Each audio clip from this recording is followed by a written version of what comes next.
त्या PI वरती आणि त्या AMC वरती तुम्ही गुन्हा दाखल करणार का? कायद्यात तरतूद आहे, तुम्ही कायद्याच्या बाहेर नाही आणि कायद्याच्या वरती नाही. अशा अनधिकृत बांधकामांना प्रोटेक्शन देतात, खास करून वेस्टर्न एक्सप्रेस हायवेच्या सर्व्हिस रोडला, त्याच्यामुळे सकाळ संध्याकाळ 2-2 तास वाहतुकीची कोंडी. 1 माले की बिल्डिंग को 10-10 माले की बिल्डिंग आपके मुंबई महानगर पालिका के ऑफिसर और पुलिस ने मिलकर जो बनाया है उसके ऊपर कितने दिन में कार्रवाई होगी? मालाड जसा शहर 1 माळा 2 माळा 3 माळा 4 माळा RCC योग्य उत्तर दिलेलं आहे.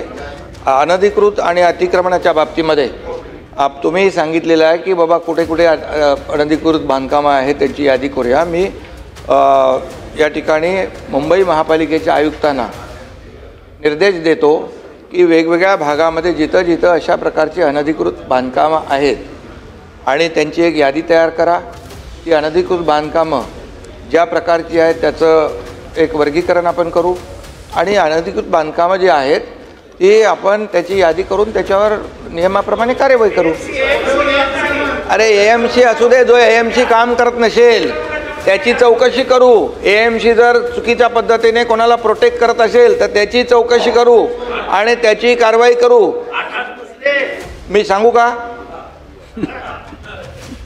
त्यामुळे आता एकच आहे, आपण अनधिकृत बांधकामांना पाठीशी घालणार नाही.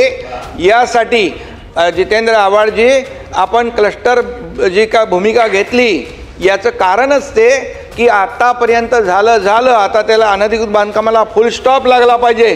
कुठंही आम्ही तर सांगून ठेवले सगळ्या आयुक्तांना, तुम्ही प्लिंथ झाली प्लिंथच तोडून टाका, पुढे वर येताच कामा नये.